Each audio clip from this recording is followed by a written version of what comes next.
menyamakan persepsi teman-teman gitu kan, menyamakan persepsi teman-teman mengenai si perkembangan sistem pencernaan ini. Nah, oke. Nah, kalau kita lihat dari sistem perkembangan pencernaan ini, perkembangan sistem pencernaan ini kan dibagi menjadi 3 level kan. Ini based on dari formasi strukturnya gitu kan, formasi struktur akibat melipatnya di tubuh gitu kan, terus diferensiasi dan vaskularisasi. Nah, ini bagiannya seperti apa nih? Ini aku sedikit ngejelasin. Jadi eh, mengenai pada fase pelipatan ini, ya ini prosesnya itu terjadi selama proses embrio genesis nih.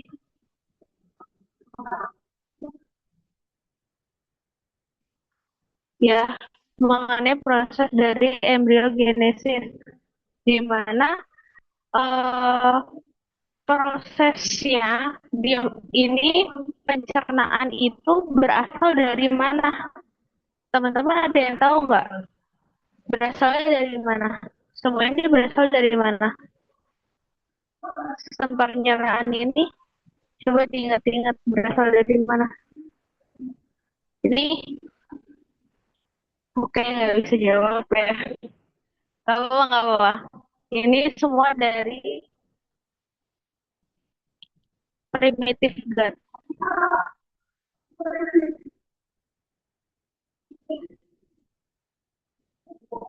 Ya, jadi si, si sistem pencernaan ini berasal dari primitive gut. Ya, tuh maaf jelek tulisannya. Jadi berasal dari primitive gut tube.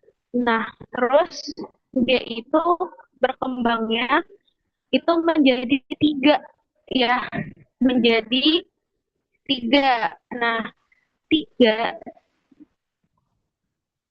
sebentar. Nah, primitive gut ini berkembang menjadi 3 nih, ya kan? Hmm. Bentar. Primitive gut ini menjadi 3. Nah, menjadi 3 itu ada yang tahu nggak apa aja?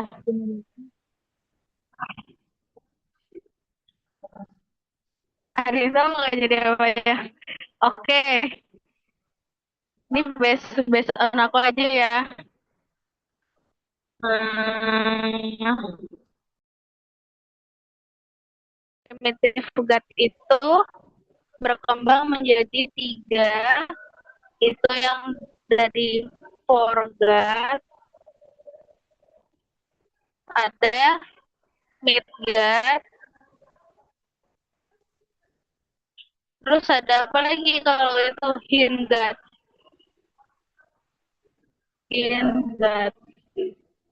Nah, terus hindgut ini dia bakal jadi apa lagi?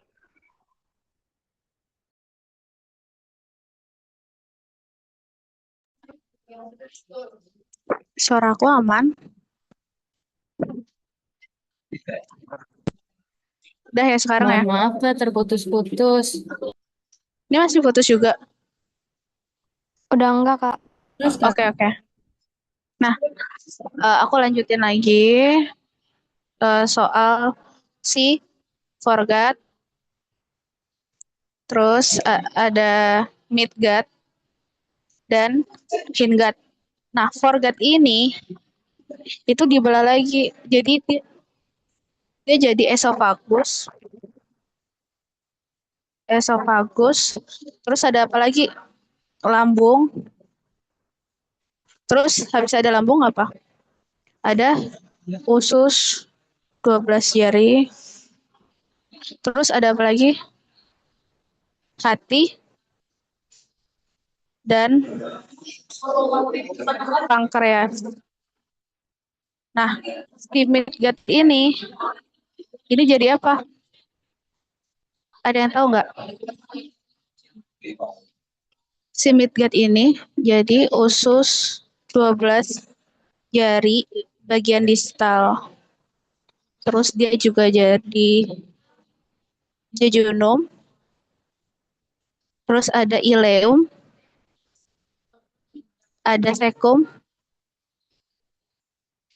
terus ada appendix, terus ada bagian 2/3 dari kolon transversum. Nah, terus si hindgut ini, aku ganti dulu, aku taruh sini deh. Nah, hindgut ini jadi apa? Nah, hindgut itu di sini menjadi, kan kalau tadi di midgut itu kan kolon transversumnya ada 2/3. Nah, kalau di sini ada 1/3 kolon transversum. Terus ada kolon descendens.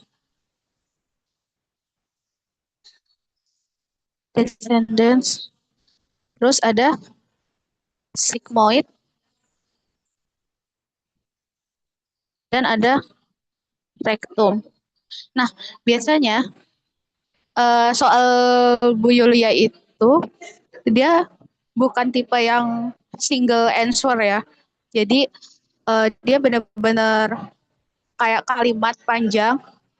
Kayak misalnya nanti bla bla bla bla, terus titik-titik, koma, titik-titik, dan titik-titik. Jadi isian singkatnya seperti itu. Jadi kemungkinan kalau aku waktu itu ditanya kayak turunan dari Varga itu apa?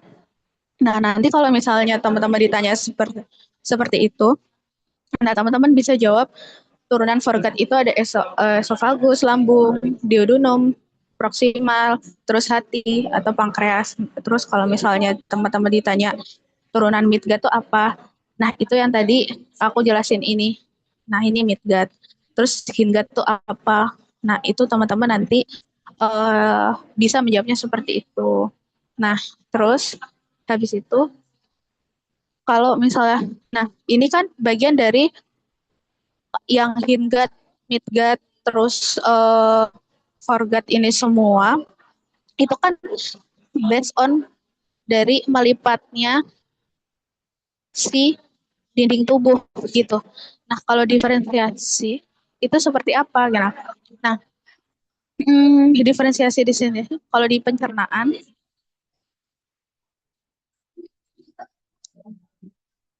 aku ganti dulu. Kalau diferensiasi di pencernaan itu seperti kayak apa ya, sel-sel endodermnya tuh kalau di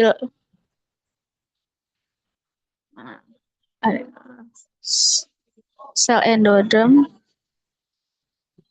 endodermnya itu dia berdiferensiasi, berubah gitu kan. Jadi nambah menjadi kayak misal sel-sel parietal. Nah, contohnya apa? Itu sel yang penghasil asam lambung gitu. Nah, kalau vaskularisasi, nah, kalau vaskularisasi ini, dia vaskularisasi itu, namanya vaskularisasi itu apa? Vaskular itu lebih ke apa sih? Seperti pembuluh darah ya. Jadi namanya vaskularisasi di sini terbentuknya pembuluh darah. Nah, contohnya apa? Contohnya apa? Ada yang tahu nggak? contohnya arteri, arteri seliasa. Seliasa untuk apa? Untuk untuk foregut. Terus habis itu ada arteri mesenterasa. Itu untuk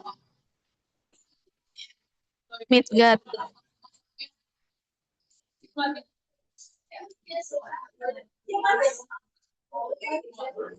Terus sama satu lagi, sorry, ini arteri mesenterasa superior. Ini superior. Terus kalau di sini arteri mesenterasa posterior. Ini untuk apa? Kan foregut, midgut berarti sini hindgut. Nah, itu kalau mau di screenshot dulu sebelum aku clear. Iren bantu backup SS ya, takutnya ada adanya.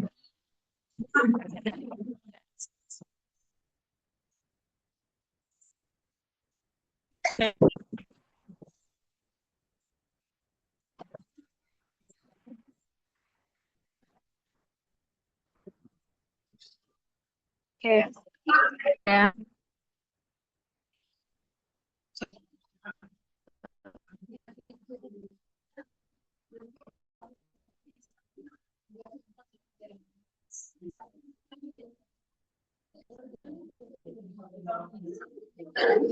Oke. Terus kalau interaksi epitelomesenkimal. Kalau namanya epitelomesenkimal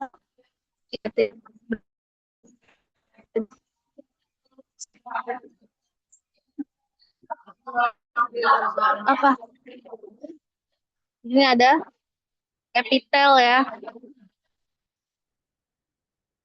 Terus mesenkimal itu apa? Ciriin mesenkim. Ya. Nah, di sini sebenarnya kalau kita bilang interaksi epitelomesenkimal itu lebih ke komunikasi. Ini merupakan level 2-nya. Level 2 dari gitu pengembangan. Jadi kayak nantinya di sini epitelomesenkimal ini adalah awal mula pembentukan dinding dari jaringan. Ya, dinding dari jaringan. Di mana di sini tuh nanti ada kayak dari epitel endoderm, epitel endoderm itu menjadi, ada yang tahu nggak jadi apa? Lapisan luar otot.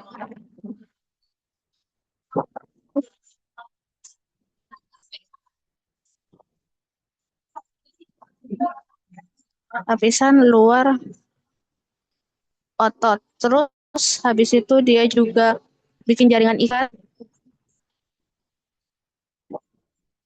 Dan satu lagi apa? Serosa. Nah, terus di ini yang belum spesifik nih ya, namanya awal komunikasi. Nah, nanti ada spesifik di pembentukan lapisan spesifik. Contohnya apa? Jadi kayak lapis di sini tuh pembentukan lapisan spesifik di mana sih epitel dan mesenkim saling mengirim sinyal. Untuk apa? Nah, untuk si pembentukan lapisan spesifik, contohnya kayak villi. Teman-teman tahu nggak fili yang ada di usus?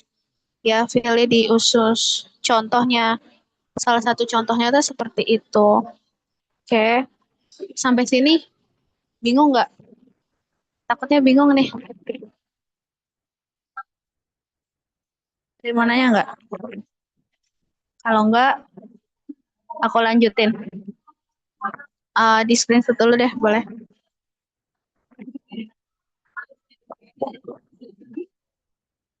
Oke, aku clear ya.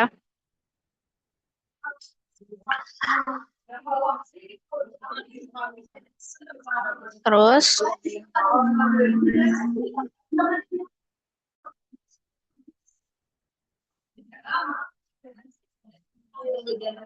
hmm, kalau teman-teman lihat ini di PPT-nya Bu ya, kita bisa lihat.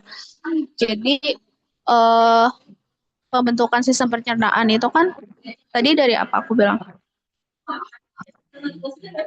Dari apa? Coba yang tadi aku bilang. Primitive gut, Kak. Ya, dari primitif gut tap ya. Sorry. Nah, dia kan berawal dari primitif gut tube. Nah, terus habis itu, nah, dalam organogenesis tadi yang sempat aku sampaikan, dia tuh bisa jadi foregut, midgut, dan hindgut. Nah, ini tolong di-highlight nih. Nah, ini biasanya keluar nih di ujian. Nanti jadi apa-apa dan segala macam. Nah, terus, nah, tadi kan ada yang saya bilang juga, foregut tuh turunannya apa. Terus, midgut tuh turunan apa. Hindgut tuh turunannya apa. Nah, itu bisa di-highlight juga, karena kemungkinan akan keluar juga. Terus kita langsung ke esophagus. Oke.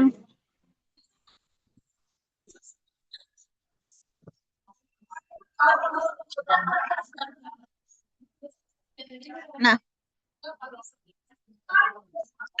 kalau di dalam esophagus itu terdapat apa sih, saluran apa sih? Kan ada saluran untuk bernafas ya, sama saluran untuk makan ya di dalam satu terowongan esophagus itu. Nah, di sini kan Bu Yulia bilang ya, soalnya penyempitan area faring ya. Nah, menyempit ini spesifikasinya dia mengalami penyempitannya di bagian bawah. Jadi kalau faring bentuknya seperti ini, jadi yang nyempit itu bagian sini. Jadi seperti corong. Ya, seperti corong seperti ini. Nah, jadi nggak semua faring itu menyempit. Terus di sini primitive gut itu membentuk trakea. Sebenarnya spesifiknya itu tidak membentuk trakea saja. Jadi dia mengalami pemisahan, ya, mengalami pemisahan antara saluran cerna dan saluran nafas. Nah, nanti ini coba di-highlight juga. Kayak primitive gut itu di dalam esophagus dia nanti berdiferensiasi menjadi apa. Nah, itu jawabannya dari saluran cerna dan saluran nafas. Gitu. Terus, jadi terus asal usulnya, ya, asal usulnya si esophagus, asal usul si esophagus itu dari ectoderm dan endoderm. Nah, dari ini terbentuk dari ekto dan endo. Jadi, nah, endodermnya itu membentuk epitel dan kelenjar esophagus. Kelenjar esophagus itu apa? Mukus ya. Mukus untuk melubrikasi makanan. Nah, sedangkan bagian ektonya itu jaringan ikat, menjadi jaringan ikat, terus otot gitu yang berasal dari sel mesenkim, mesenkim, sorry, berasal dari mesenkim.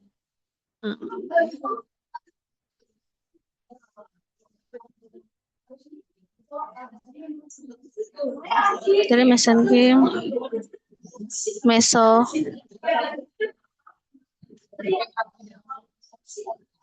mesoderm.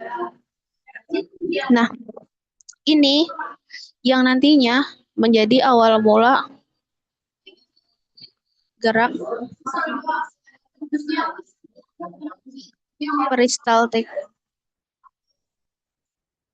gitu. Oke. Terus boleh di screenshot dulu. Aku ngajarnya agak cepet ya, karena aku nanti mau ngajar di materi sistem syaraf, neuralasi, gitu-gitu. Karena kemungkinan kemarin Bu Yulia diskusi sama saya, soalnya akan banyak di studi kasus sistem syaraf. Gitu. Oke, boleh di screenshot dulu. Sebelum aku clear. Oke.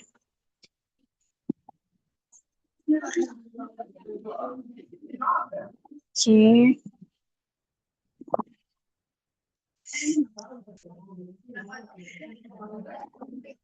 Oke. Kita lanjut ke lambung.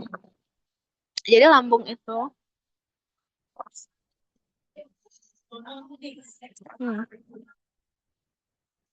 Nah, oke, aku coba review. Di bagian lambung itu ada embrio. Nah, namanya embrio muda ya, embrio muda.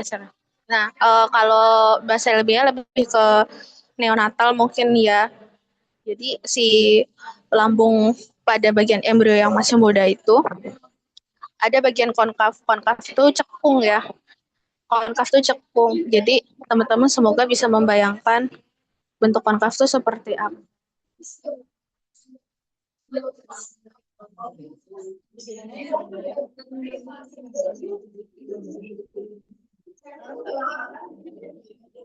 Nah, konkav itu cekung. Nah, konkav itu cekung. Terus kalau konveks itu cembung. Ya, jadi disamakan persepsinya. Terus habis itu pembentukan lambung itu kan kalau Bu Yola menjelaskan bahwasanya ditandai dengan adanya perbesaran pada bagian primitive gut gitu. Nah, di sini itu kenapa dia bisa terjadi di situ awalnya itu terjadi fusi. Terjadi fusi pada bagian primitif gut ya. Terus sorry bukan primitive gut, pada tabung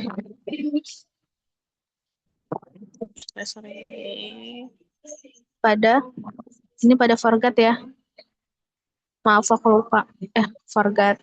Terus nanti dia mengalami diplot terus jadi lambung. Nah, terus adanya proliferasi itu apa sih? Proliferasi itu artinya pembelahan. Ya, pembelahan sel, adanya pembelahan sel. Nah, di sini pembelahan sel yang dimaksud tuh seperti apa gitu. Terus di mana gitu. Nah, pembelahan sel ini terjadi di dinding lambung. Ya, terjadi di dinding lambung. Nah, di dinding lambung, terus pembelahannya itu ada spesifik. Jadi, pembelahannya itu lebih cepat di bagian dorsal proliferasinya proliferasi cepat, sedangkan di bagian ventral itu sedikit lambat dibandingkan si dorsalnya gitu. Kayak eh makanya kenapa bentuk lambung itu lebih dia tuh kayak eh cembung gitu. Cembung terus ya cekung sorry cembung, dia lebih bagian cembung di bagian si ventralnya gitu kan dibandingkan dengan bagian dorsalnya. Itu akibat apa? Akibat si pembelahan sel yang ada di dinding lambung itu. Jadi dia mempengaruhi adanya pembentukan si dinding lambungnya gitu. Jadi semakin dia proliferasinya cepat, jadi dia bikin si si apa? Si lambungnya itu lebih konveks gitu dibandingkan yang proliferasinya lambat gitu. Terus dia tuh mengalami rotasi 90%. Nah, sorry 90 derajat. Nah, dia itu rotasinya itu mengikuti arah jarum jam. Jadi teman-teman sudah bisa mempersepsikan ya arah jarum jam itu seperti apa. Jadi dia rotasi 90 derajat. Itu kalau ini jam, berarti kalau rotasinya arahnya ke sini. Karena arah jarum jam itu mungkin sama-sama kita menghadap ke kanan ya, ke kanan hadapan kita gitu. Itu ya, sedikit review, boleh di screenshot.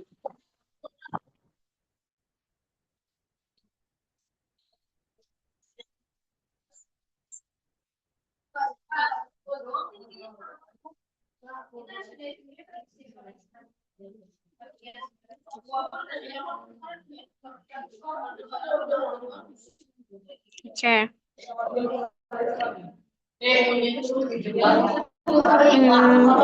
Kalau ini teman-teman coba dibaca aja sendiri. Jadi nanti ini biasanya muncul nih kayak dorsal mesogastrium itu. Nah ini teman-teman tuh coba baca PPT-nya Bu Yulia yang di highlight gitu. Biasanya itu akan muncul. Terus habis itu kayak teman-teman juga baca nih kayak histogenesis sel sekresi pada lambung itu yang pertama kali terbentuk apa? Nah, ini jawabannya dua. Itu biasanya ada dalam satu soal. Jadi soalnya mungkin histogenesis sel-sel sekresi pada lambung dimulai pada saat pertama kali terbentuk titik-titik dan titik-titik. Nah, itu seperti itu. Itu coba di-highlight. Itu pernah keluar. Nah, terus ini juga embrio itu berasal dari 3 lapis. Contohnya apa? 3 lapis itu ada exoderm, mesoderm, endoderm. Nah, ini nanti keluar nih. Terus ini kayak primitive gut. Itu juga akan menjadi apa? Terus tadi kan sempat aku jelasin di awal juga ya. Terus midgut itu terbentuk dari apa? Ini keluar semua nih. Ini based on ujian aku sebelumnya ya. Jadi bukan bocoran. Terus, nah ini tadi yang aku jelasin di awal. Kan nanti teman-teman boleh nge-review sendiri. Terus ini, oke, ini liver. Aku mau sedikit ngejelasin ya.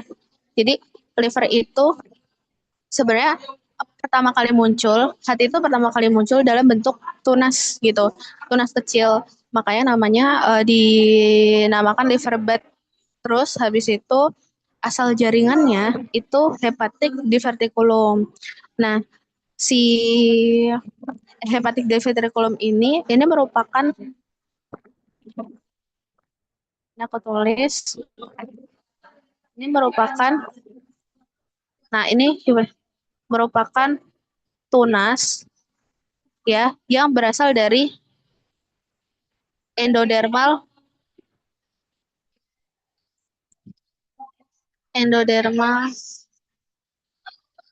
forgot. Nah, jadi si hepatic diverticulum itu berasal dari endodermal foregut, terus dia menonjol, oh,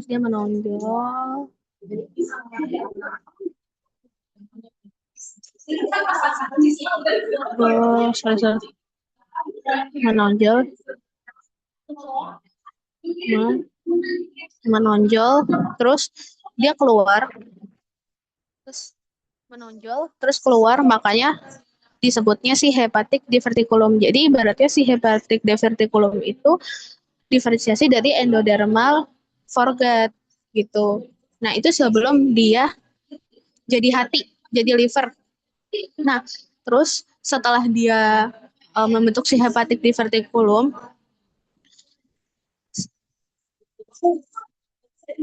nah, si mesenchymal si splanchnopeleural ini, dia sel-selnya itu, dia itu mendukung diferensiasi. Jadi dia mendorong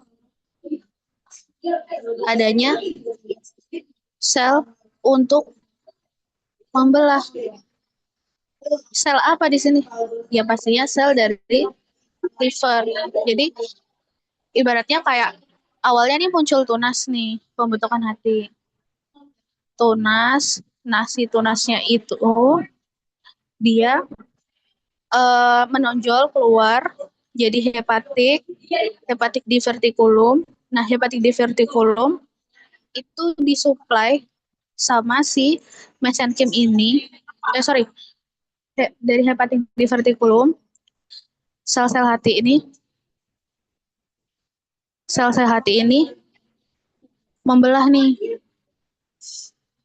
atas perintah si mesenchyme splanchnopeleural ini.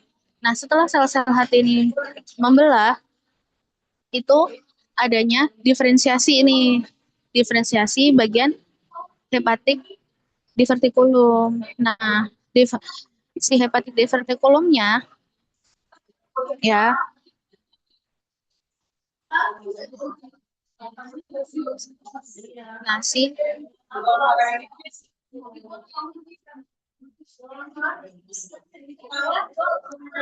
si hepatic diverticulumnya ini hepatic diverticulum itu berdiferensiasi. Ada bagian distal, ada bagian proksimal. Nah, terus bagian distalnya itu apa? Nah, yang bagian distalnya ini nih, dia menjadi secretory tubulus. Nah, sedangkan bagian proksimalnya itu bagian hepatic duct. Jadi kalau diurut-urutin, alurnya itu dari tunas, terus HD, terus habis itu selnya membelah didorong lah sama si mesenchyme splanchnopeleural, terus dia jadi dua, distal sama proksimal, kayak gitu ya. Ini gambarnya di bawah, teman-teman juga mungkin kebayang lah ya bentuknya seperti apa. Boleh di SS dulu kalau mau di SS.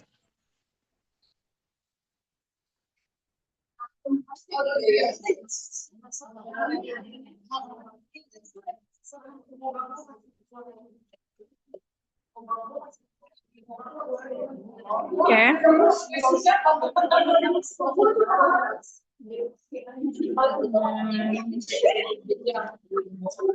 Oke. Nah, terus ini teman-teman nih muncul nih.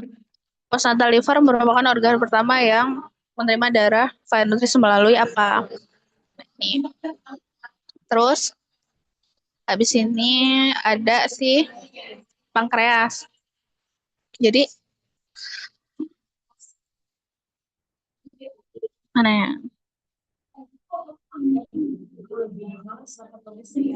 Oh, ini pankreasnya panjang banget ya. Jadi mungkin aku sedikit meringkas dari sini dulu.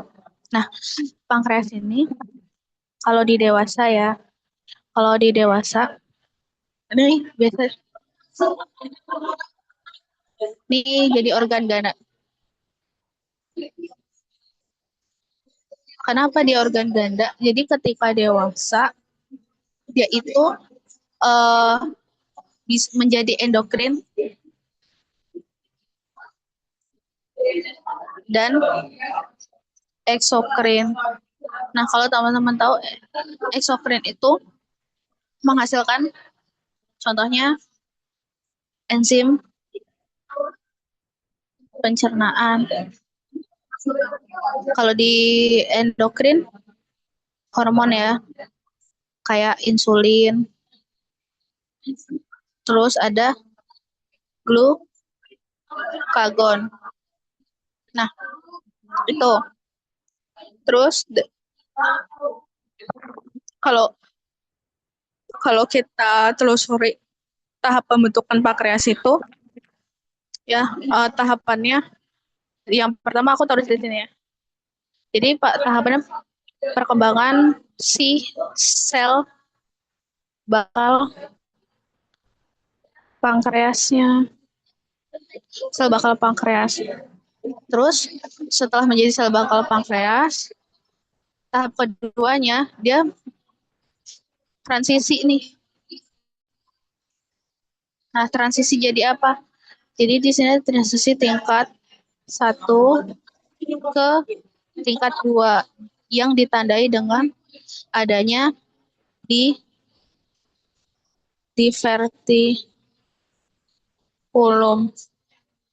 Nah, di mana di tahapan ini ditandai secara fisik sih, sebenarnya kayak ada tonjolan gitu, namanya divertikulum pankreas. Nah, terus selain itu, selain ada munculnya divertikulum, di fase ini tuh juga ada ciri-ciri di mana rendahnya adanya tingkat sintesis dari berbagai enzim hidrolitik gitu, kayak sel-sel eksokrin. Nah, tadi eksokrin apa? Eksokrin apa? Jadi eksokrin kan contohnya ada kayak enzim pencernaan ya eksokrin. Ini kebalik guys. Ini endo ini ekso. Nah, ketika ada divertikulum itu kan tonjolan ya, tonjolan dari pembelahan sel-sel bakal pankreas itu. Jadi sel-sel bakal pankreas itu dia membelah sampai dia membentuk tonjolan, namanya divertikulum. Nah, divertikulum ini dianya nanti tuh menekan adanya sekresi dari eksokrin. Jadi makanya di dalam proses pematangan pankreas itu rendahnya produksi atau rendahnya sintesis dari eksokrin itu tuh menandakan kayak adanya pematangan dari si pankreas tersebut gitu.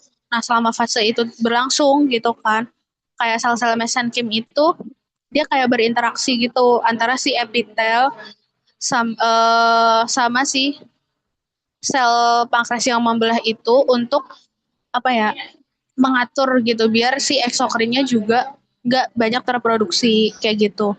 Nah, kenapa sih kalau misalnya eksokrinnya tetap terproduksi banyak gitu. Nah, itu sebenarnya eksokrin itu bisa menekan adanya proliferasi dari sel badan pankreas gitu untuk membentuk pematangan pankreas. Makanya kenapa di proses pematangan pankreas itu dia si eksokrinnya itu tertekan rendah gitu.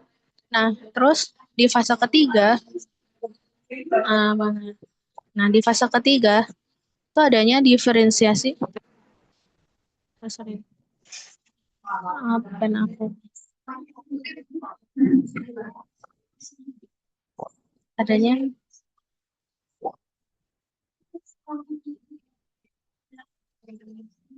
sorry, bentar.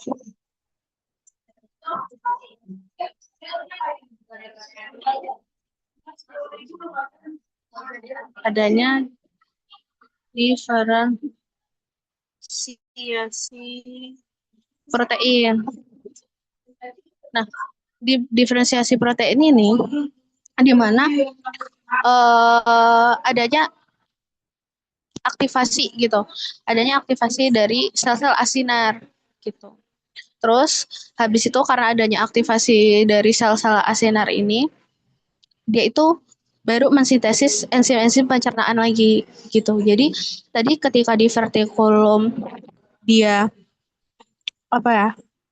Dia melakukan proses pematakan pankreas gitu sampai dia menekan eksokrin gitu. Nah, di fase ketiga ini setelah matang, dia tuh dibalikin lagi gitu loh. Jadi kayak dibalikin lagi, diferensiasi proteinnya dibalikin lagi, jadi eksokrinnya akan muncul lagi gitu. Didorong adanya si sel-sel asinar tadi gitu. Nah, makanya di sini enzim pencernaannya dia kembali lagi secara normal gitu. Nah, terus untuk endokrinnya ini baru terbentuk nih. Nah, endokrinnya itu mulai terbentuk dengan adanya si munculnya isolate of Langerhans gitu. Jadi kayak adanya si Langerhans ini sebagai tanda bahwasanya endokrin itu sudah muncul pankreas matang gitu. Terus uh, kalau misalnya di pankreas juga, nanti kalau si pankreasnya sudah matang, pankreas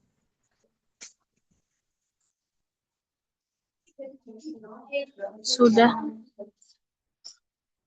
matang, dia itu barulah tuh dia mengsekresi kayak si kan tadi kan terakhir di fase 3 itu kan adanya endokrin ya udah masuk, dia udah muncul endokrin dengan ditandainya pulau Langerhans itu kan. Nah, itu setelah adanya pulau Langerhans itu baru ada mulai yang namanya sekresi si insulin sama glukagonnya. Nah, siapa sih yang mensekresi insulin? Yang mensekresi insulin itu berasal dari sel alfa. Kalau glukagon itu dari sel beta. Jadi alfa pankreas dan beta pankreas gitu. Dan itu mulai aktif dan mensekresikan si hormon tadi itu si insulin dan glukagon. Makanya jadi pankreas yang udah matang. Jadi kalau diingat-ingat bagaimana sih mekanisme pembentukan pankreas?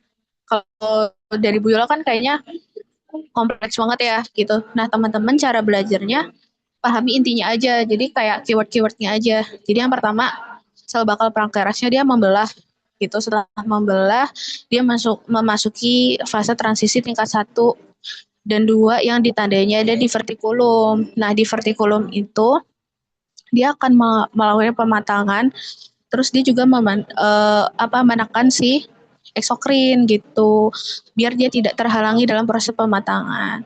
Nanti kalau misalnya di vertikulumnya sudah aman, masuk ke fase pematangan, baru tuh masuk fase terakhir, di mana ada diferensiasi protein. Di mana di diferensiasi protein itu, si eksokrin ya, yang tadinya di offin, jadi di onin lagi nih. Nah, setelah di onin lagi, terus di diferensiasi protein itu si sel asinar itu ngebentuk si pulau Langerhans untuk bikin si endokrin. Nah, pulau Langerhans yang udah bikin endokrin itu baru nanti si endokrinnya itu mensekresi hormon-hormon yang diproduksi oleh pankreas itu. Tadi si insulin sama glukagon. Nah, insulin dihasilkan oleh apa? Nah, sel alfa dari si pankreas itu dan glukagon dari sel beta pankreas. Gitu. Cara ngeingatnya ya. Jadi nggak usah dihafalin semua-muanya. Gitu. Sama yang paling di highlight tadi. Oke. Terus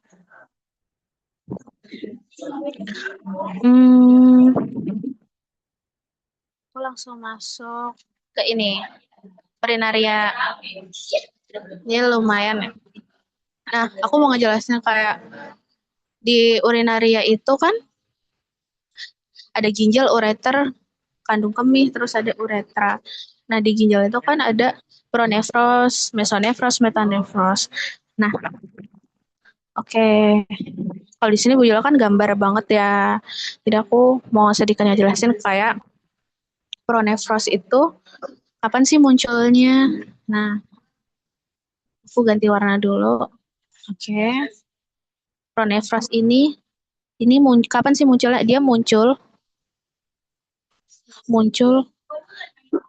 minggu keempat keempat pada masa proses pembentukan embrio. Kalau teman-teman praktikum SPH kan ada embrio 12 jam, 24, 48, dan segala macam. Nah, ini pronefros ginjal itu terbentuk pada minggu keempat proses perkembangan embrio. Di daerah mana tempatnya? Itu di bagian leher. Leher dari si janinnya itu. Leher. Atau nama ilmiahnya adalah cervical atau kranial. Nah, terus mekanisme bagaimana pronefros ya. Nah, jadi pronefros itu berawal dari mesoderm intermediate. Inter intermediate. Terus habis itu, nah di mekanismenya itu berasal dari mesoderm intermediate di daerah segmen. Ya kan ada tuh segmen-segmennya. Nanti ada gambarnya kalau nggak salah.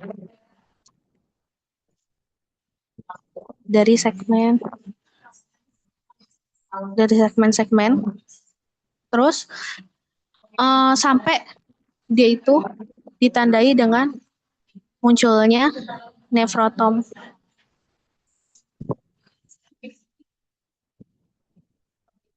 Ya, munculnya nefrotom.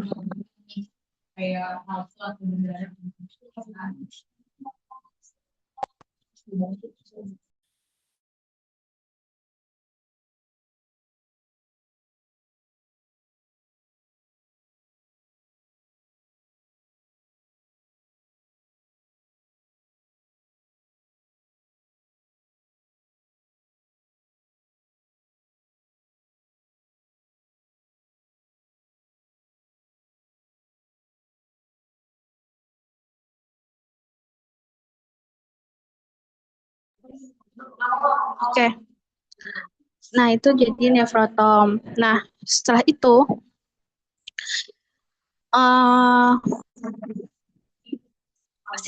setelah jadi nefrotom, dia itu akan menjadi si pronefros ini. Jadi nggak ujuk-ujuk jadi pronefros gitu. Jadi pronefros itu bahasa Indonesia itu lebih ke ginjal primitif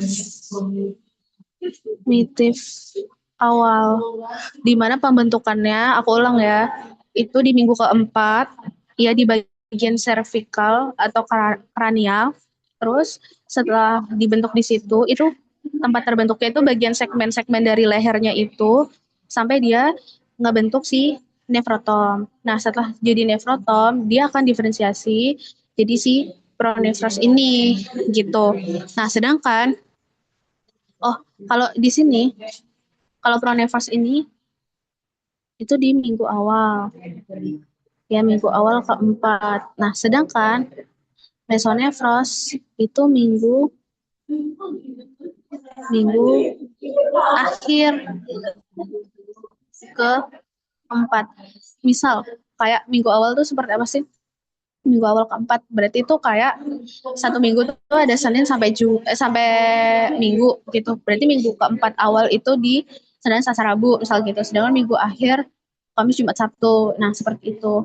Nah, mesonefros itu dibentuk di minggu akhir keempat gitu. Nah, itu berawal dari mana? Sama, jaringannya dari mesoderm. Lanjutan dari sini. Dia berawal dari mesoderm, terus habis itu dia sampai kan kalau tadi terbentuknya dari segmen-segmen, terus sampai dia ngebentuk nefrotom. Nah, di sini di minggu akhir keempat, mesonefros itu benar-benar dia ngebentuk huruf S, jadi ngebentuk huruf S dan korpus ginjal primitif atau yang akan menjadi glomerulus yang dikelilingi oleh kapsula Bowman gitu. Nah, terus tubulus-tubulus yang ada di mesonefros ini, nah kumpulan tubulus mesonefros itu akan bermuara dia namanya ductus mesonefrik atau Wolffian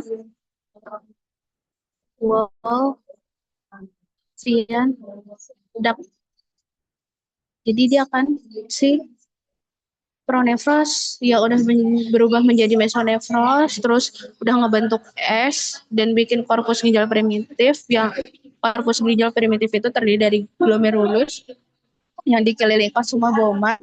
Nah, itu semua tubulus-tubulusnya itu berkumpul menjadi si ductus mesonefrik gitu.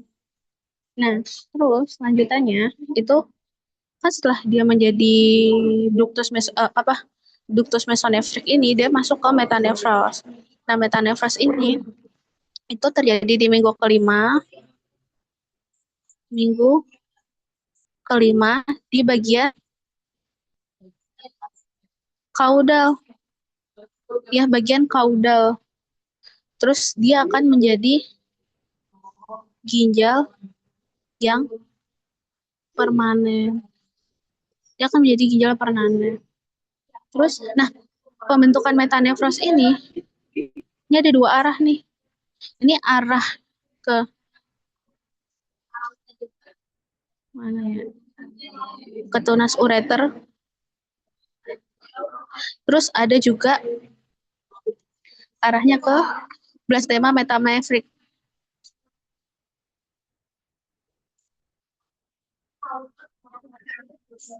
Blastema metanefrik. Nah, si tunas ureter itu tuh nanti bakal berbentuk seperti tonjolan. Ya, tonjolan dari ujung bawah si ductus mesonefrik. Nah, ibarat gini. Ini ductus mesonefrik nih. Ductus mesonefrik. Nah, dia akan munculnya seperti ini. Nah, ini munculnya seperti ini ke bawah dari ujung bawah dari si ductus mesonefrik ini gitu. Terus itu nanti jadi apa? Nah, ini ujungnya nanti akan menjadi ureter. Terus pelvis. Terus renalis. Calyx mayor, minor juga. Calyx minor dan ductus collectivus. Nah, sedangkan yang di blastema metanefrik itu nanti akan membelah menjadi kapsula Bowman, tubulus kontor proksimal, terus lengkung Henle. Ini yang teman-teman pasti tahu ya namanya. Henle, terus ada tubulus contortus distal. Nah, semua ini berawal dari blastema metanefrik. Sedangkan bagian-bagian kecilnya seperti ureter, pelvis, renalis itu berasal dari si tunas ureter ini. Ini setelah apa? Setelah mengalami metanefros. Gitu. Boleh di-access dulu.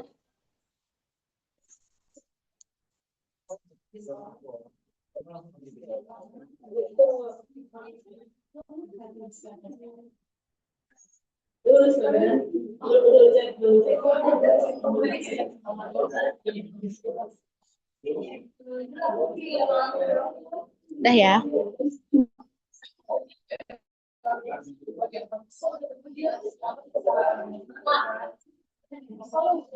Oke. Nah, ini teman-teman nanti diamati aja gambarnya, tapi kalau ujian teori SPH biasanya nggak ada gambar ya, jadi full kayak teori aja gitu. Tapi teman-teman juga boleh dipahami.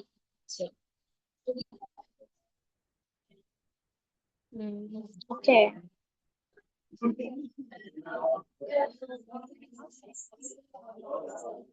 Ini juga kayak teman-teman coba, kayaknya ini nggak bakal muncul sih kalau yang ini, tapi teman-teman pahami aja, siapa tahu muncul. Terus, nah,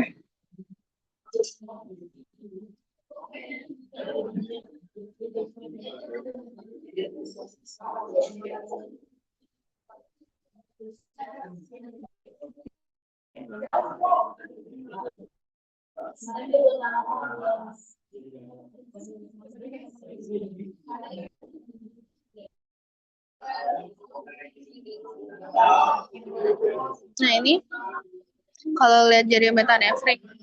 Nah, metanefrik itu tadi ada lapisan pelvis renalis kan gitu-gitu kan. Nah, sebelah dalamnya apa, sebelah luarnya apa. Nah, ini biasanya muncul nih kayak medula sama korteks itu bedanya apa gitu. Terus nanti ujungnya ngebentuk apa. Ini. Terus sama apa sih perbedaan. Nah, ini nanti biasanya ditanya tuh kalau di mamal tuh seperti apa. Nah, mamalnya itu kan memiliki ginjal bertipe metanefros. Kalau misalnya ureternya itu merupakan ya ini urin dari ginjal menuju ke vesika urinaria dan sebagainya. Nah, teman-teman, hmm, ini juga perlu tahu gitu. Apa sih perbedaan perbedaan ginjal pada Pisces ya? Nah, ada kan perbedaan Pisces, terus amfibi, terus ada reptil gitu. Nah, aku mau jelasin ya kalau di sini ada Pisces dulu.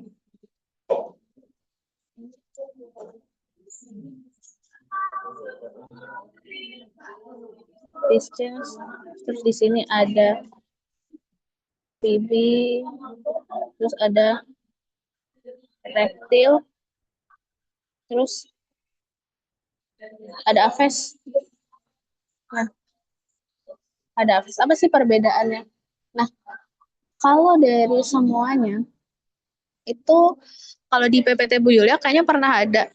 Kalau si Pisces amfibi, ya Pisces amfibi itu mesonefros ya, ya mesonefros. Nah, kalau kalau Pisces amfibi dia ketika embrio memang mesonefros.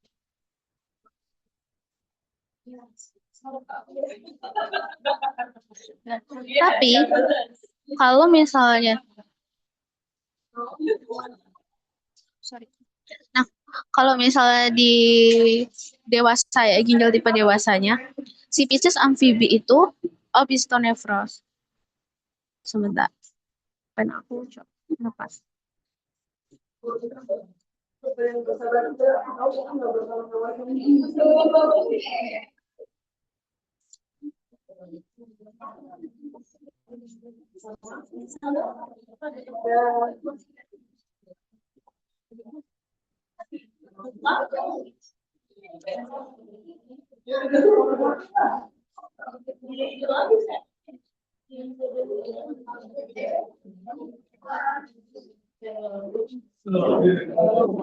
Nah, kalau di dewasa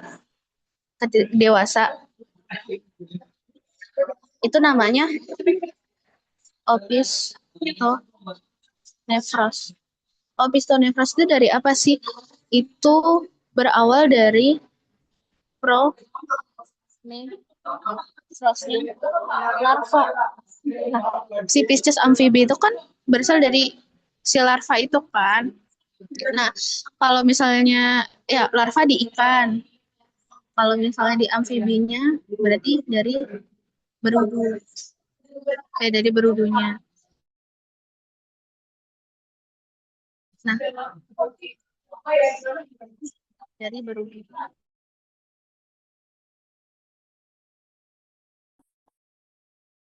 Ginjalnya si Pisces sama amfibi itu tipenya seperti apa?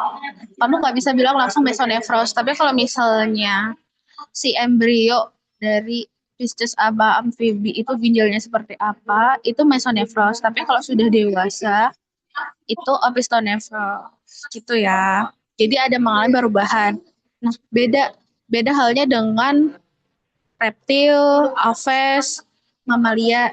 Nah, itu kan hewan yang sudah mulai tingkat tinggi ya. Jadi udah mulai naik nih kalau dari spesifikasinya. Nah, reptil, aves, sama mamalia itu metanefros. Jadi memang sudah spesifik metanefros. Nah, kenapa Pisces amfibi itu bisa mengalami perubahan ginjal yang berbeda gitu dari embrio sama dewasa? Karena kita juga melihat daur hidupnya dia kan. Jadi kayak kayak amfibi aja nih, misal kayak katak gitu. Dia awalnya dari berudu, terus dia juga bisa pasti bernafasnya dengan dua ya. Jadi kayak ketika di darat bagaimana, terus ketika di air seperti apa. Nah itu makanya kenapa itu nanti hubungannya sama si ginjalnya itu. Tapi kalau untuk mekanismenya sih nggak ditanya ya sama Bu ya gitu.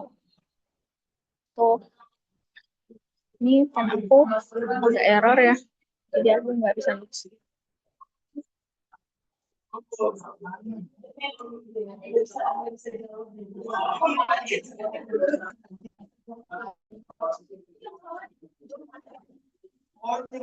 Oke,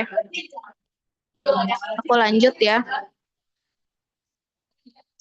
Pokoknya ingat aja kalau misalnya si hewan udah mulai tingkat tinggi kayak reptil, aves mamalia, dia metanefros gitu. Tapi kalau misalnya yang tingkat rendah kayak misalnya Pisces, amfibi gitu, dia masuknya ke dalam uh, si mesonefros atau pistonefros ketika dewasa. Itu. Terus untuk proses pembentukan mata kayaknya di skip aja, nanti teman-teman tinggal baca. Ini biasanya keluar nih kayak optik cup tuh apa gitu. Terus optik color apa Fisher itu apa, terus les plakot itu dari apa. Nah itu nanti dibaca aja dari PPT-nya. Terus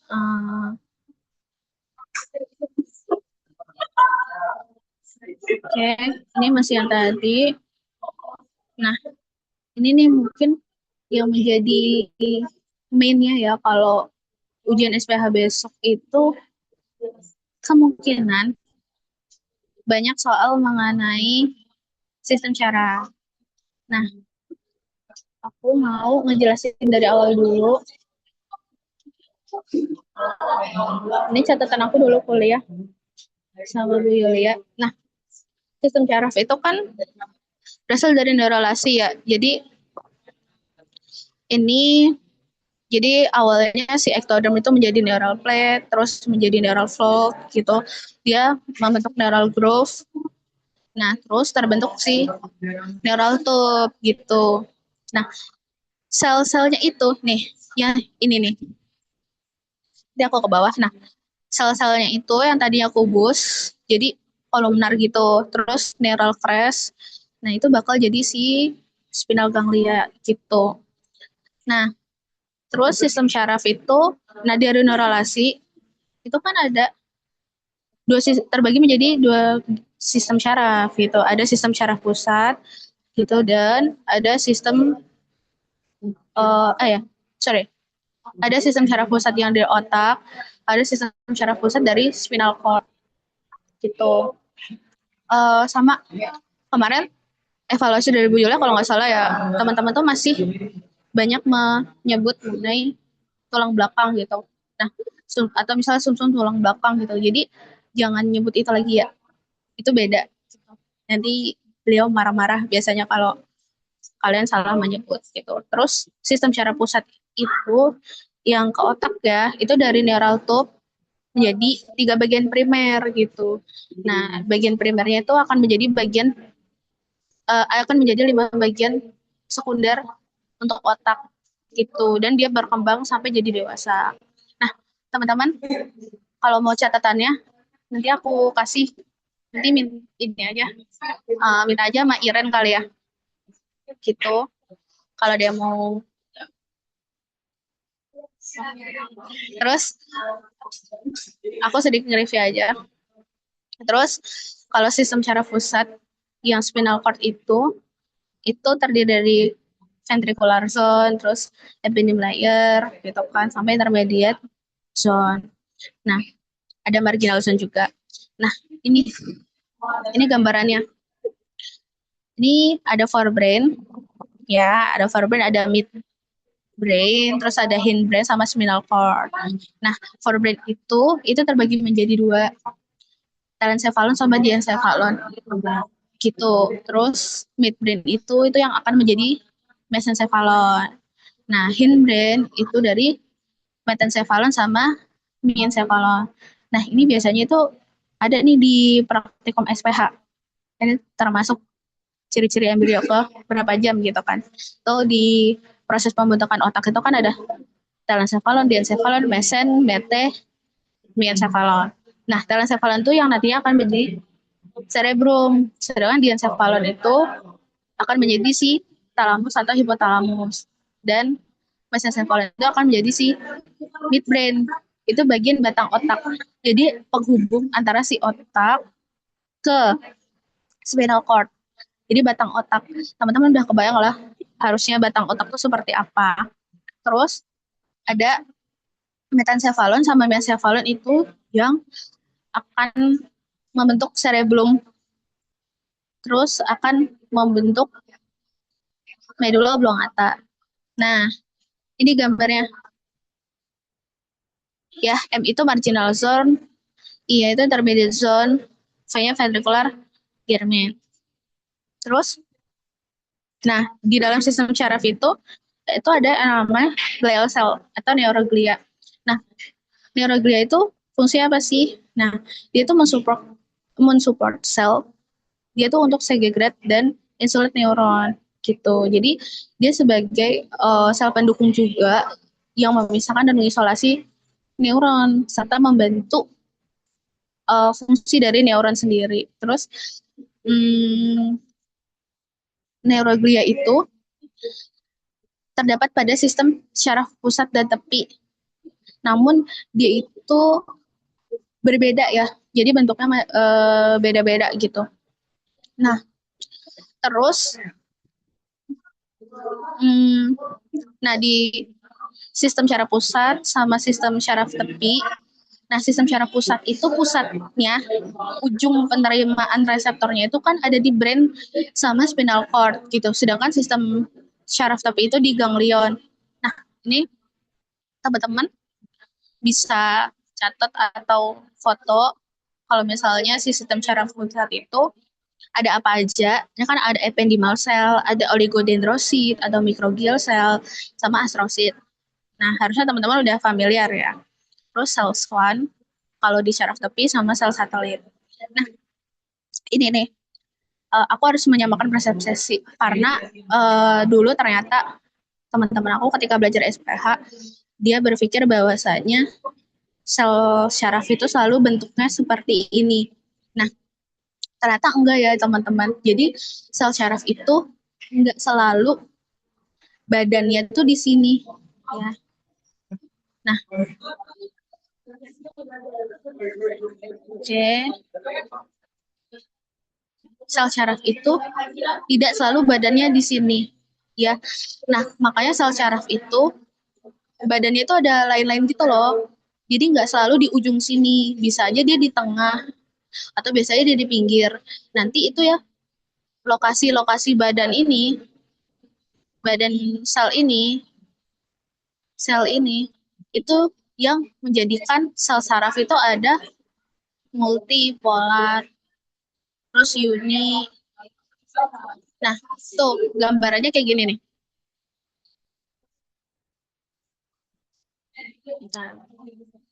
Nah,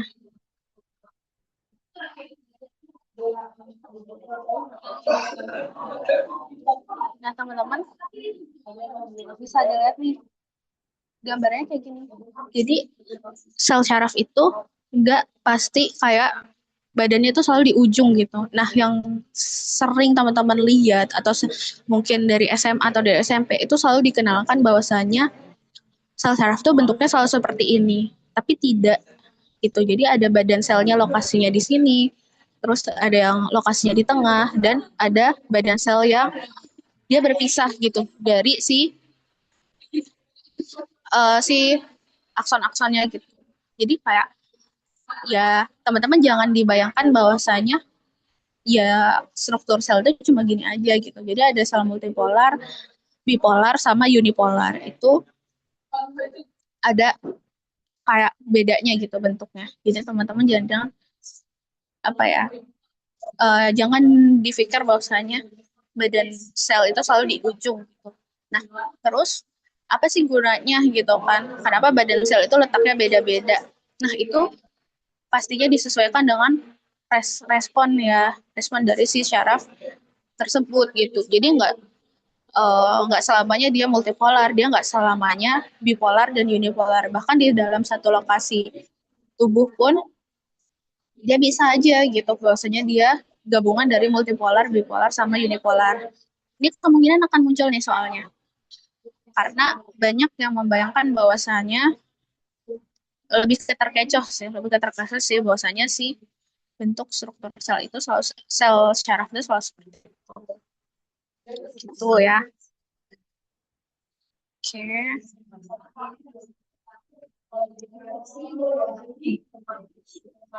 Terus, nah ini ada gray matter. Nah, ini kalau nggak salah kemarin teman-teman disuruh nonton video ya. Nonton videonya ada materi-materi seperti ini. Jadi di glial cell itu ketika dibelah, glial cell itu kan kayak itu ada gray matter sama white matter yang bentuknya kayak kupu-kupu. Nah, gray matter atau area abu ini itu kumpulan dari badan sel.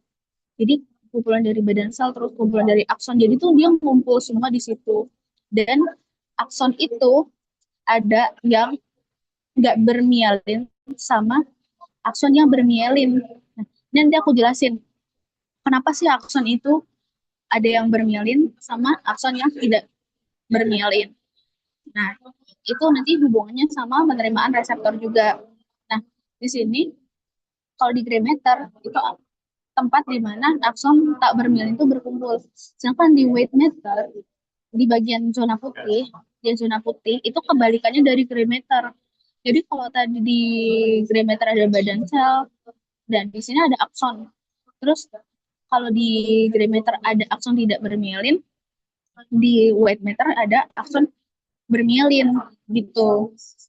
Nah, ini menjadi alasan juga kenapa warnanya dia itu juga lebih ke white, sedangkan kalau yang tak bermielin itu glialnya, gray matternya lebih ke abu gitu. Nah, di gray matter ini karena dia aksonnya itu nggak bermielin, jadi eh, di sini tempat terjadinya sinapsis gitu loh. Jadi tempat terjadinya sinapsis gitu kan. Terus habis itu di mana di sini juga ada sel saraf yang terintegrasi dari awal mula ketika menerima reseptor gitu loh. Nah, ini ada gray matter, terus ada white matter, seperti ini. Terus ada spinal cord, ada spinal nerve gitu kan. Nah, di sini aku kasih note juga bahwasanya spinal cord dan brain itu punya gray matter di tengah, sedangkan di otak gray matternya itu ada di luar gitu. Jadi kalau di spinal cord, teman-teman coba ya. Nah, nah, nih, nih yang dimaksud. Kalau di kalau di spinal cord, gray matternya tuh di tengah, bentuknya kayak kupu-kupu gini. Nah, sedangkan kalau di otak, gray matternya tuh ada di pinggir-pinggir gitu. Jadi itu perbedaannya. Jadi kebalikan gitu loh, kayak di otak itu white matternya malah di dalam, sedangkan kalau di spinal cord itu ada di luar yang putih. Nah, ini kan sumsum tulang belakang ya aku nulisnya karena ini bahan ajar buat SMA gitu kan. Tapi kalau di dalam perkuliahan SPH kamu jangan nulis sumsum tulang belakang, tapi langsung to the point spinal cord karena gimana pun itu kalau kamu nulis sumsum tulang belakang itu bakal disalahin biasanya gitu. Terus ini merupakan si nervous system. Jadi ada yang namanya simpatik ya, ada simpatik sama parasimpatik. Nah simpatik ini flag or flight. Nah sedangkan parasimpatik itu rest and digest gitu. Nah mungkin teman-teman sudah tahu ya apa sih bedanya simpatik sama parasimpatik. Nah nah ini kalau yang struktur otak sampai spinal cord ujung ini tambahan aja. Kayaknya kalian belum dapat materi ini juga. Tapi nanti kalau teman-teman mau minta catatan aku untuk dipelajari juga nggak apa-apa. Nah, terus ini, ini nih yang patut jelasin. Kemarin kalau nggak salah tuh teman-teman juga disuruh nonton video ya tentang si sistem saraf yang ada di spinal cord ini. Nah, ada yang namanya preganglion, terus ada postganglion gitu. Pernah sadar nggak sih kayak teman-teman di simpatik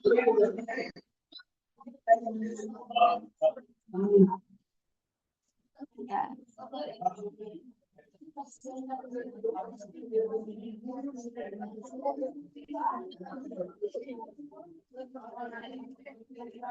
nih, ini kan ada di simpatik sama parasimpatik itu ada preganglion sama postganglion. Nah kita samakan persepsi dulu nih. Nah si preganglion tuh fungsinya apa sih? Nah preganglion, ingat ya, preganglion itu adalah syaraf yang membawa sinyal dari pusat kendali, entah itu otak, entah itu spinal cord menuju ke ganglion. Nah sedangkan si postganglion ini, nah postganglion itu fungsinya apa? Kebalikannya. Kan kalau tadi dia nggak bawa dari otak atau spinal cord ke ganglion, kalau postganglion itu dari ganglion ke reseptor organ target. Jadi ke organ targetnya itu apa? Misal tangan kamu atau kaki kamu, nah kayak gitu. Nah, terus kenapa sih di simpatik ya? Hmm, Nah, kenapa sih di simpatik itu preganglionnya dia pendek? Nah, kenapa sih preganglionnya pendek? Terus dia ada mielin. Nah, ingat lagi kerjanya simpatik itu apa sih? Flight or flight. Jadi, karena dia flight or flight, dia itu benar-benar harus menerima respon secara cepat kan. Nah, secara cepat. Benar-benar harus cepat kayak refleks lah. Nah, jadi flight or flight ini kondisinya darurat, stres atau bahaya gitu. Kayak misalnya, contohnya kamu ketika masak, terus kamu kena pancinya, terus panas, terus ketika kamu kena panas, kamu langsung menghindar kan, kayak tangan kamu langsung kamu alihin untuk menjauhi si sumber yang bikin tangan kamu panas itu. Nah itu kan respon fight or flight atau kaget. Nah, karena kondisi darurat itu, tadi awal lagi apa? Preganglion itu kan apa? Preganglion itu kan dari perintah ke ganglion. Nah, kalau preganglionnya panjang, logikanya ya, kalau preganglionnya panjang, itu benar-benar untuk nganterin si sinyalnya itu bakal lama gitu. Misal kayak di sini contohnya uh, preganglion yang panjang itu kayak kamu jalan reguler gitu kan. Sedangkan preganglion yang pendek itu kalau kamu lewat tol gitu. Jadi misal kamu ke UNJ dari Bekasi gitu, lewat tol sama lewat jalan reguler, pasti akan cepetan lewat tol kan, karena akan satu lebih cepat mungkin, terus jalannya nggak muter-muter gitu, dan cenderung lebih pendek juga misalkan gitu kan jalannya. Nah itu fungsinya itu biar dia menerima respon dari si respon dari reseptornya tadi itu cepat gitu. Jadi nggak lama gitu. Kalau misalnya preganglion yang panjang itu benar-benar kayak masa kamu kena panci panas mikir dulu gitu, terus baru delay kayak sakit gitu, itu nggak mungkin. Nah, makanya kenapa itu preganglion tuh pendek, karena untuk mempercepat penghantaran si reseptor, bukan reseptor, si impuls, sorry, si impulsnya tadi gitu, rangsangan ya, eh untuk mengantarkan si rangsangnya lebih cepat gitu, makanya preganglionnya pendek. Terus kenapa ada mielin? Nah, mielin ya teman-teman ingat ya, aku dulu diajarin sama Bu Yulia kalau mielin itu kayak batu loncatan. Nah, karena dia butuhnya cepat, dia tuh butuh batu loncatan gitu loh. Nah, gitu dia butuh batu loncatan. Makanya udah dibikin jalannya pendek, dibikin batu loncatan. Nah, ada mielin itu sebagai batu loncatan agar si impulsnya itu cepat nyampe gitu.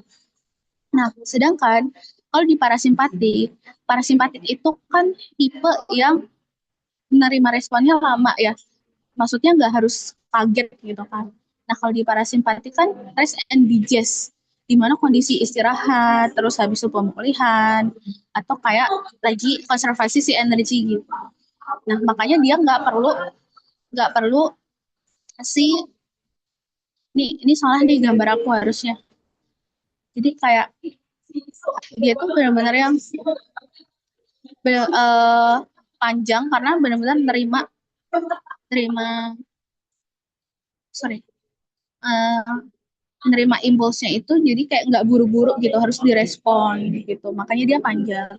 Nah itu sebenarnya selogikanya itu sih. Nah terus dia juga punya mielin gitu. Nah tapi ada juga para subgen dia tidak punya mielin gitu, karena benar-benar dia rest, jadi dia tidak butuh loncatan gitu untuk menerima si reseptor.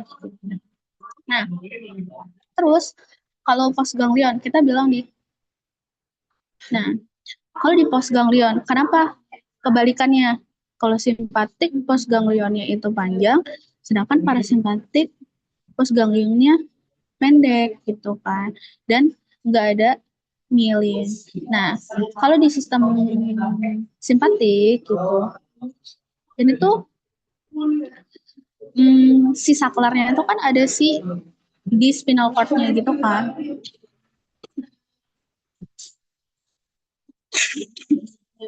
Jadi dia tuh kayak menjulurkan si postganglionnya itu benar-benar butuh panjang gitu. Postganglion itu apa sih tadi? Postganglion itu kan menghubungkan antara si ganglion ke organ targetnya gitu. Karena simpatik itu letaknya di spinal cord gitu. Spinal cord kan jauh banget di belakang ya. Nah, makanya dia panjang untuk menjangkau organ-organ yang kayak jauh, misal kayak paru-paru, pembuluh darah, jantung dan segala macamnya itu. Nah, sedangkan parasimpatik parasimpatik lebih pendek itu karena eh, parasimpatik itu ganglion terminalnya itu ada di organ itu sendiri. Jadi dia tidak berkumpul di spinal cord. Ingat ya, postganglion dari simpatik itu kumpulannya di spinal cord. Makanya dia panjang postganglionnya karena untuk menjangkau organ-organnya. Sedangkan kalau postganglion yang di parasimpatik itu ada di dalam organ tersebut atau jaringan tersebut. Jadi kayak benar-benar nggak butuh panjang gitu. Gitu. Jadi kayak sebenarnya si simpatik sama parasimpatik itu kenapa eh,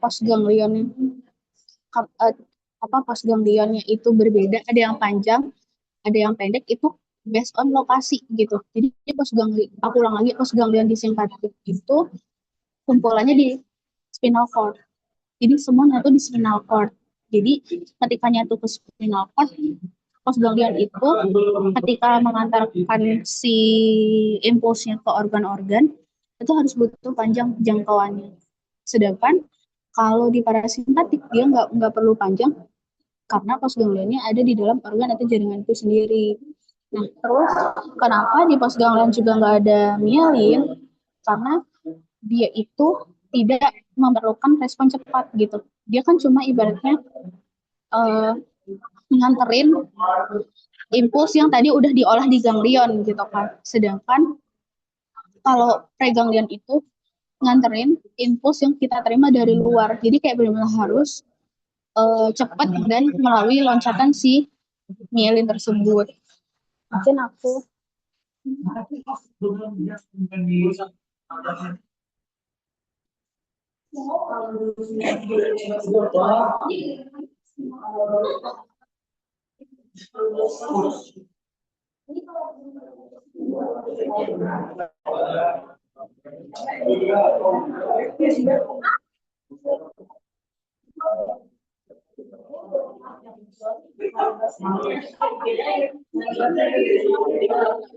nah, aku coba izin stop screen.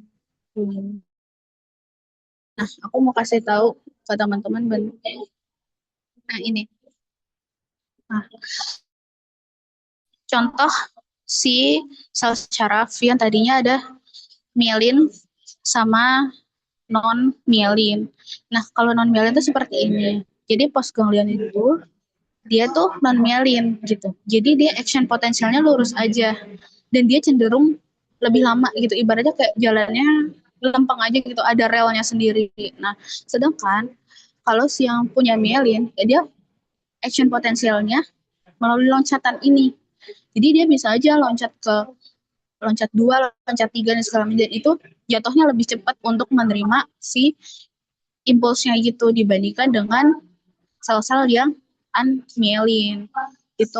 Nah, si postganglion itu seperti ini. Kenapa dia lebih nggak ada myelinnya? Karena ya ibaratnya postganglion itu cuma kayak ya udah nerima pesan gitu, nerima pesan yang paling terakhir aja gitu. Sedangkan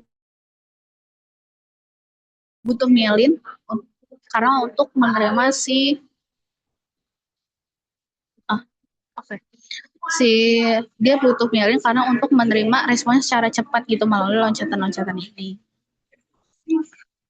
Terus oke.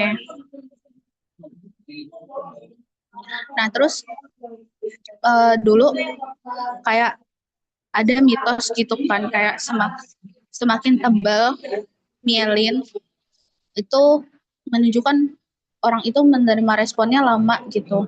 Ternyata enggak ya teman-teman, karena aku dulu termasuk orang yang diajarin kayak di SMA ya terutama kayak yang myelinnya tebel dia lemot gitu karena respon impulsnya dia lambat gitu.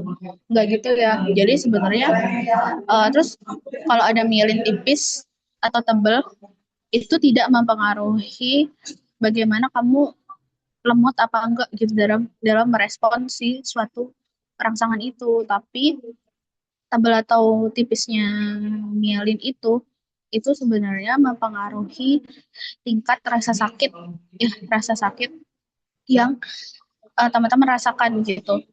Jadi kalau misalnya myelinnya tipis ya, kalau kalau teman-teman ada ketusuk di bagian yang myelinnya tipis itu akan cenderung lebih nyeri gitu kan dibandingkan dengan yang myelinnya tebal gitu. Nah, terus kalau misalnya teman-teman menusukkan jarum gitu kan ke tangan gitu. Biasanya kan karena jarum itu kecil, dia akan mengenai sel syaraf yang myelinnya tipis gitu. Makanya makanya ketusuk jarum gitu, ketusuk jarum pentul atau disuntik atau infus gitu, itu lebih sakit daripada ketusuk paku gitu karena paku itu cenderung lebih tumpul daripada si jarum-jarum itu dan itu berhubungan dengan penerimaan bukan reseptor, penerimaan impuls pada si myelin itu. Jadi intinya tipis tebalnya myelin itu mempengaruhi tingkat rasa sakit gitu. Nah, kalau yang myelinnya tipis itu rasa sakitnya spontan. Jadi ketika kamu ketusuk, dia akan langsung sakit nyeri gitu. Coba aja sekarang sama teman tangannya ditusuk jarum pentul, kan langsung nyeri gitu. Tapi beda hal ketika teman-teman tangannya kepotong, nggak kepotong sih, keiris gitu. Tapi pakai pisaunya yang agak tebal atau misal ketusuk paku. Terus kalau aku yang pernah ngerasain juga, aku pernah ngerasain ketusuk paku di kaki gitu. Ketika paku itu nusuk, dia nggak sakit gitu. Tapi ketika paku itu dicabut, itu baru kayak terasa sakit. Nah, myelin tebal itu seperti itu. Jadi myelin tebal itu tidak menerima si rangsangannya secara langsung sakit, tapi dia perlahan. Jadi bertingkat. Jadi kalau myelinnya tebal, itu merasakan sakitnya bertingkat gitu. Tapi kalau myelinnya tipis, dia langsung responnya cepet kayak gitu. Nah, oke, kayaknya ini nggak bakal keluar. Nah, terus ini kemungkinan ada studi kasus ya. Jadi, pokoknya aku tahu lah ini ada studi kasus, kemungkinan besok diujiin teman-teman. Nah, studi kasusnya itu yang kemungkinan akan muncul tuh gini. Teman-teman pernah berpikir nggak, kenapa orang kalau stroke kanan yang lumpuh kiri? Atau sebaliknya, kalau stroke-nya kiri yang lumpuh kanan. Nah, itu ada hubungannya nih. Jadi,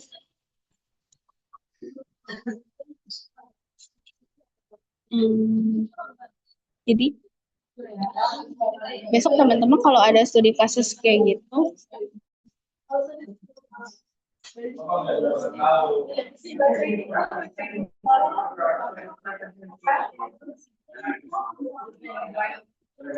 sebentar aku gambarin dulu.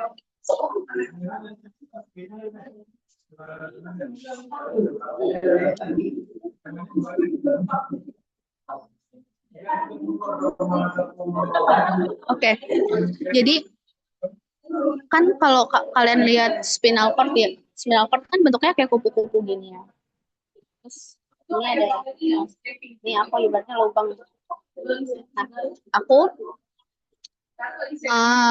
ngegambarin ada dua lubang merah ini. Kenapa bisa terjadi ketika stroke itu sebelah kanan gitu, terus kenapa yang lumpuh kiri gitu. Terus kalau misalnya stroke-nya sebelah kiri, yang lumpuh kanan. Nah, itu karena adanya si pergerakan syaraf ini. Jadi syaraf yang merespon itu melalui sini. Jadi dia bersilang gitu loh. Bersilang gitu. Jadi respon yang masuk, jadi kayak respon yang masuk pre pre impulsnya itu masuk di sebelah kanan gitu. Namun karena ada kerusakan itu, dia kan menyeberang. Kalau normal juga nyebrang sih, kayak respon impulsnya. Tapi karena dia nyebrang ini, kayak ibaratnya apa ya? Kalian ditepuk kanannya gitu, kalian ditepuk kanannya, tapi yang sakit kirinya gitu, karena ada persilangan antara si sistem syarafnya ini. Ya, ada sistem syaraf, persilangan sistem syarafnya gitu. Jadi karena syarafnya dia menyilang seperti yang aku gambarkan itu, makanya kenapa dia ketika sistem syaraf bagian kanannya rusak atau mengalami stroke gitu, yang berdampak lumpuh itu sebelah kiri gitu. Ibaratnya ini listrik. Nah, yang kanan itu konsleting gitu. Dia masih nyala, tapi dia mengalami konsleting.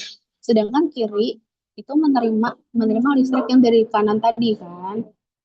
Nah, karena dia mengalami konsleting, akhirnya dia tidak menerima si listrik itu, jadi mati kayak gitu. Jadi benar-benar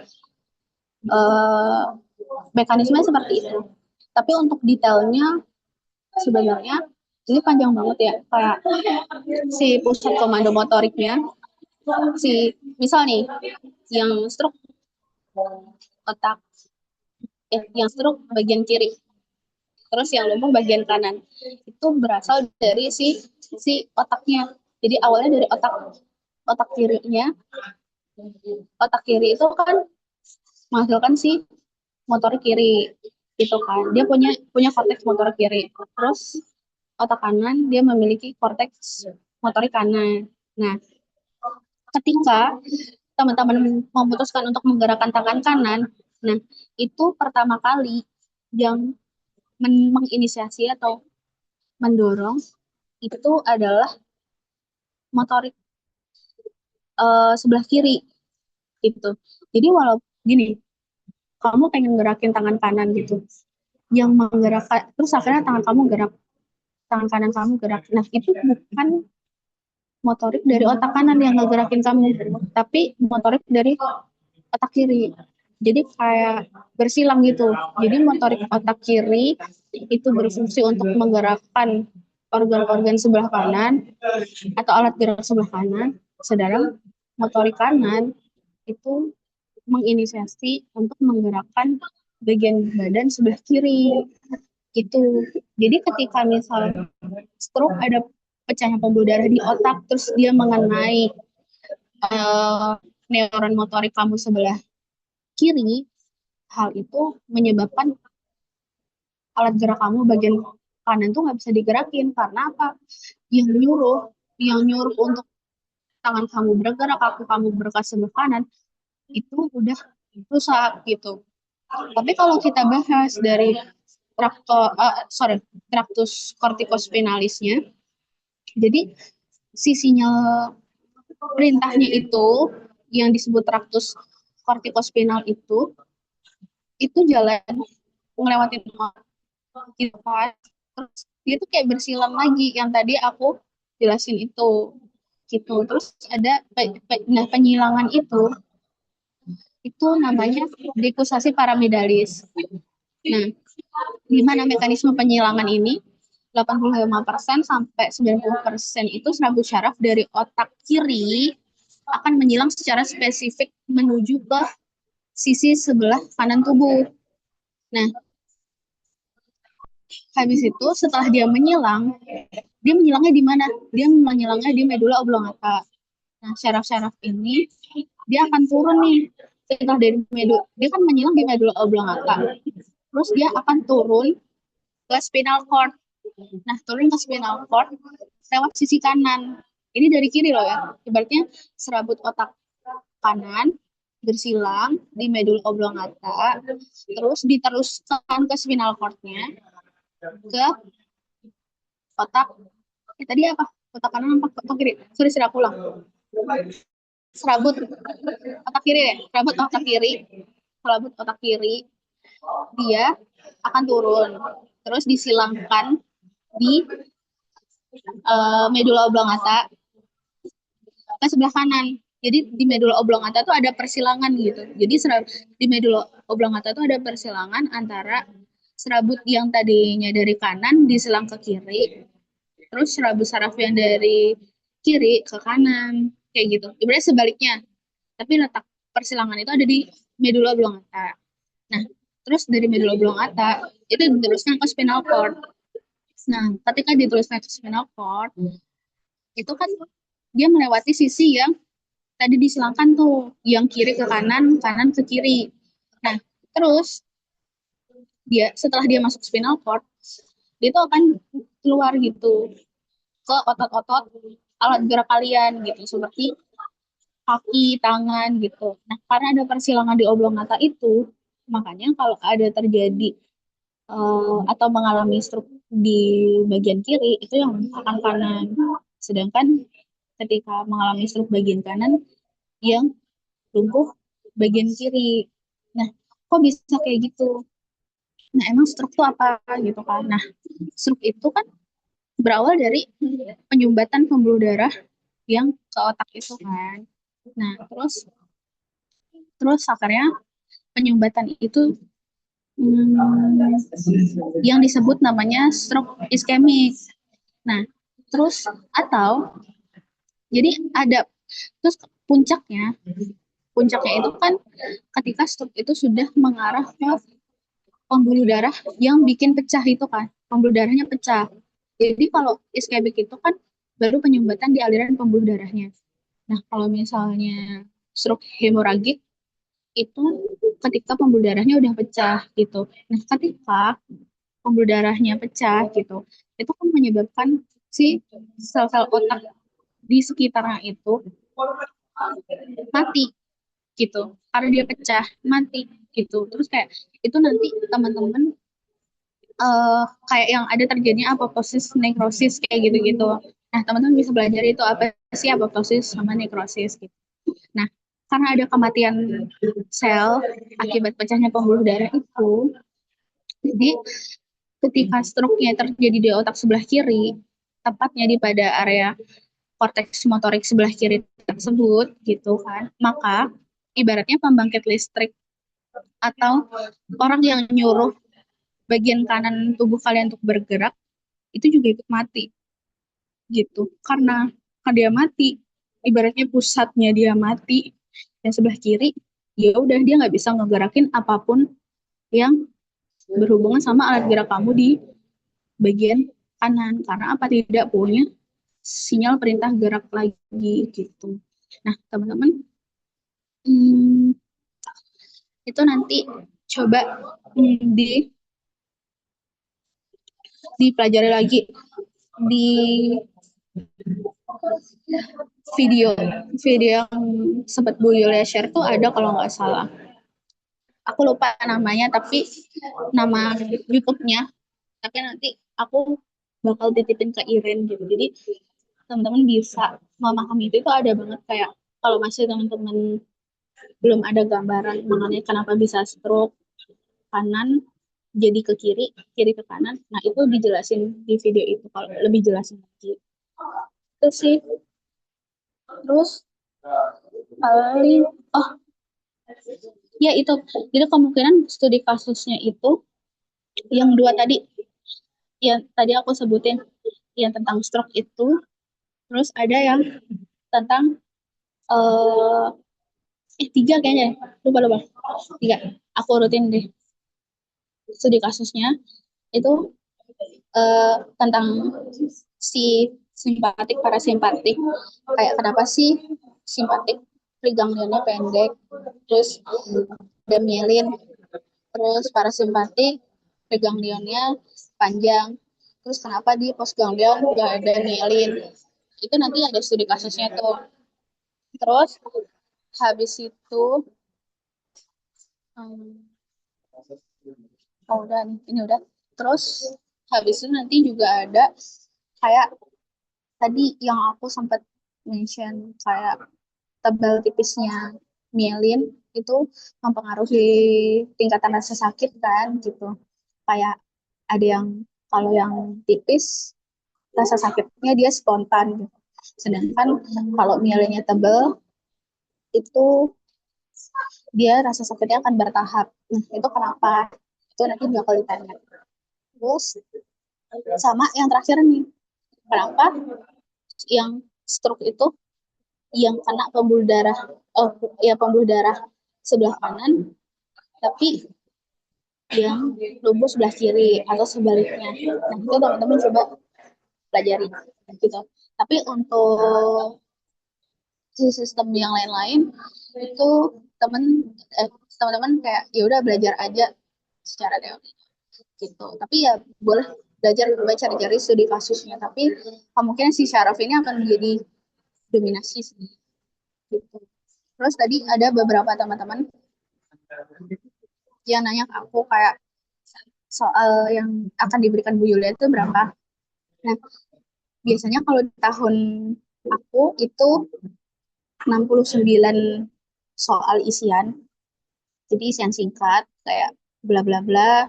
Terus jawabannya titik-titik, titik-titik, dan titik-titik. Jadi di dalam satu soal tuh ada yang jawabannya ada yang jawabannya tiga, ada yang dua kayak gitu. Uh, Terus kalau di zaman aku nggak ada studi kasus gitu, tapi kalau misalnya di tahun ini kemungkinan akan ada studi kasus. Nah, kira-kira waktu pengerjaannya berapa menit? Sebenarnya kalau di ujian Bu Yulia itu dominan mengerjakannya 60 menit. Jadi teman-teman 60 menit harus bisa mengerjakan si 70 soal isian singkat itu dan selesai. Terus saran aku, tips dari aku, itu berdasarkan ujian aku di Biomol, itu kan ada esai juga ya. Nah, teman-teman jangan benar-benar kayak nggak tahu terus dipanjang-panjangin soalnya, sorry, jawabnya. Jauh dipanjang-panjangin karena mau sepanjang apapun jawaban kalian, kalau tidak kena intinya, itu bakal gak dapat poin juga gitu. Jadi tidak ada upah nulis biasanya, kayak kalau emang salah ya udah poinnya nol gitu. Nah, kalau misalnya saran aku, teman-teman ingetin keywordnya aja. Kayak tadi proses-proses pembentukan, kayak turunan turunan lapisan ini tuh bakal jadi apa. Itu singkat aja tapi kena gitu. Jangan panjang-panjang terus capek-capek waktunya habis tapi ternyata poinnya nol gitu. Nah, mending singkat aja tapi kena gitu. Dia mungkin tuh akan menjadi poin gitu. Ya gitu sih. Uh, Maaf ya kalau aku nggak jelasin, mungkin agak muter-muter karena agak bingung harus dari mana, karena aku juga kurang tahu basic sekalian itu awalnya dari mana gitu. Tapi semoga sedikit ada pencerahan gitu. Kira-kira ada yang mau nanya nggak?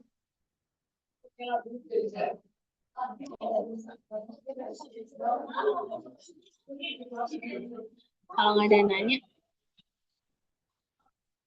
ya udah, kalau nggak ada yang nanya nggak apa sih. Di udahin aja Ren, nggak apa-apa. Mungkin teman-teman juga bingung kali ya. Udah sama. Oke. Hmm,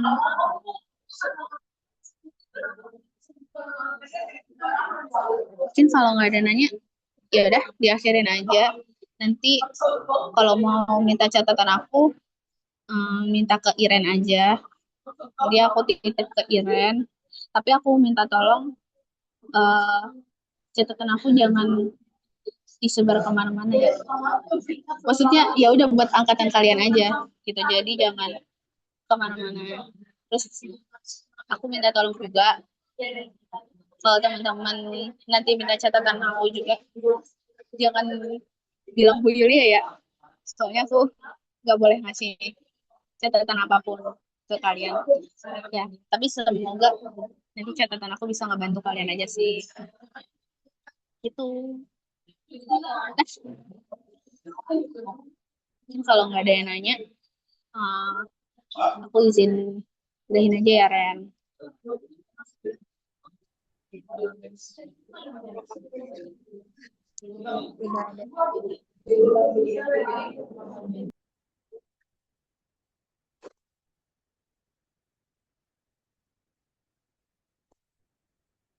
Teman-teman boleh reaction aja kalau tidak paham.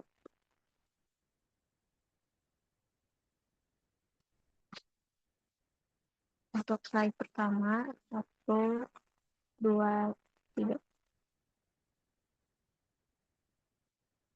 Slide kedua, 1, 2, 3. Slide ketiga, 1, 2, 3. Slide terakhir, 1, 2, 3. Oke, terima kasih banyak Kak atas penjelasannya, dan terima kasih juga buat teman-teman atas keluangan waktunya buat ikut sharing pandangan hari ini. Semoga terusnya besok, lusa dan besoknya lagi diberikan kelancaran dan juga sukses selalu nilainya. Amin.